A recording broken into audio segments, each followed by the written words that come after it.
Narito ang ulo ng mga balita sa mga oras na ito. Pangulong Ferdinand R. Marcos Jr. na mahagi ng bigas at tulong pinansyal sa mga barangay ng Obando, Bulacan. Pagmamonitor sa mga landfill hihigpitan para hindi na maulit ang nangyaring sunog sa Navotas. Mga overseas Filipino worker makakapamasyal ng libre sa Intramuros bilang paggunita sa Migrant Workers Day.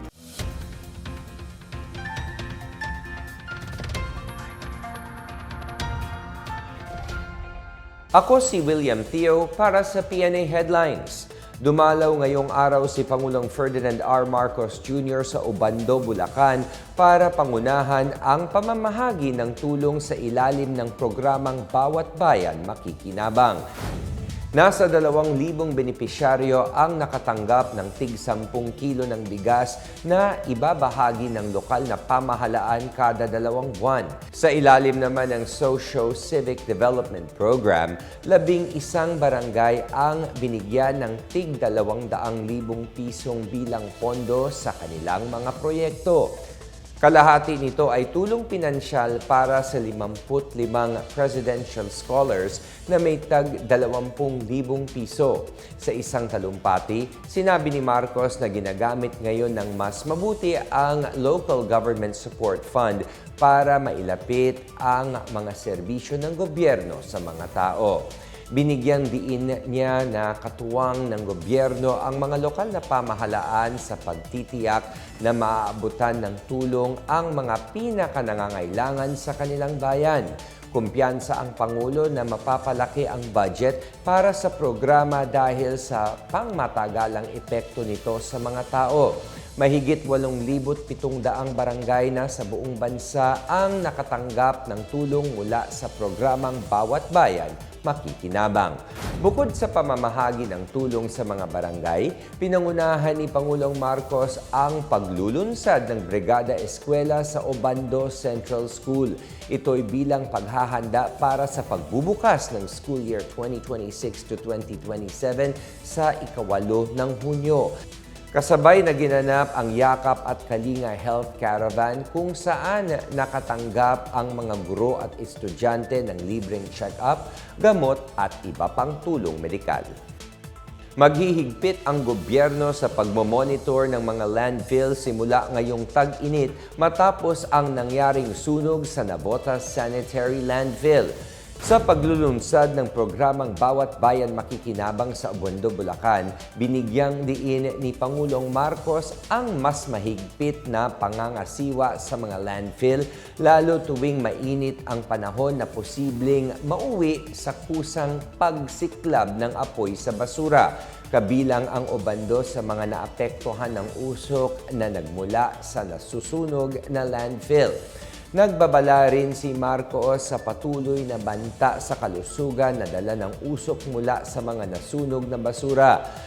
Gayunpaman, tiniyak ng Pangulo na naapula na ang sunog at umaasa siyang hindi na mauulit ang ganitong insidente. Sumiklab ang sunog sa Navotas Sanitary Landfill nang magliyab ang naipon methane gas mula sa nabubulok na basura. Naapula ng pinagsamang puwersa ng gobyerno at pribadong sektor ang sunog noong May 10.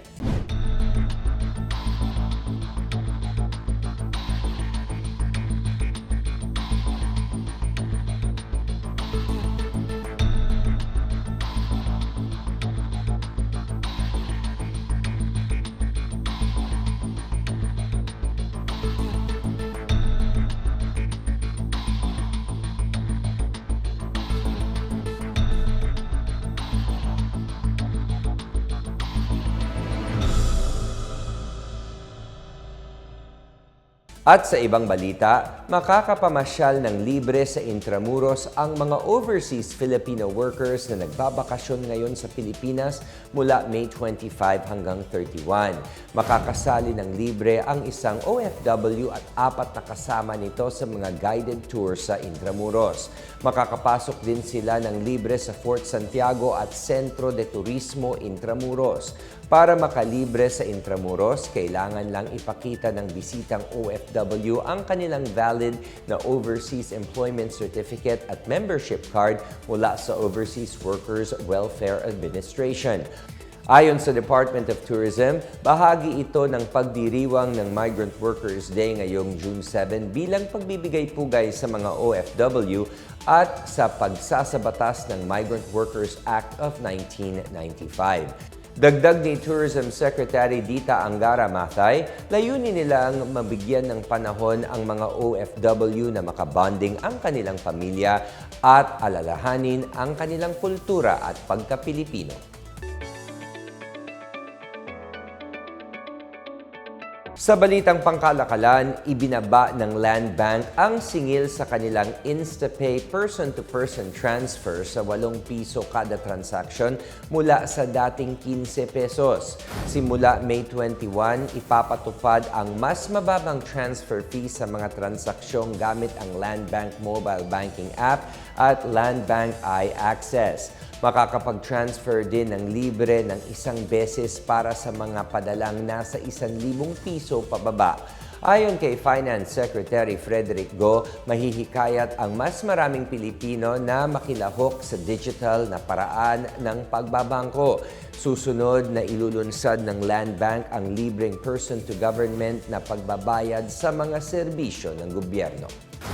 Samantala, nakapag-loan ang International Container Terminal Services Incorporated or ICTSI ng $300 million or 18.6 billion pesos mula sa Asian Infrastructure Investment Bank or AIIB para sa modernisasyon at pagpapalawak ng mga container terminal nito sa Manila, Batangas at Mindanao. Gagamitin ang pondo para i-upgrade ang Manila International Container Terminal, ang tinatayong South Luzon Container Terminal sa Batangas at ang Mindanao Container Terminal. Kabilang sa mga pagbabago ang paglalagay ng mga fully electric quay crane at pagpapalit ng makinarya para makabawas sa greenhouse gas emission. Ayon kay ICTSI Chair Enrique Razon Jr., masusuportahan ng loan ang mga inisyatibo ng kumpanya para lumawak at maging mas sustainable. Ikinatawa naman ni AIIB President Zhou Jiayi ang partnership nito sa ICTSI at ipinahayag ang pagsuporta ng bangko sa pagpapaunlad ng infrastruktura. At yan ang pinakabago at pinakamainit na balita sa mga oras na ito, hatid sa inyo ng PNA Headlines.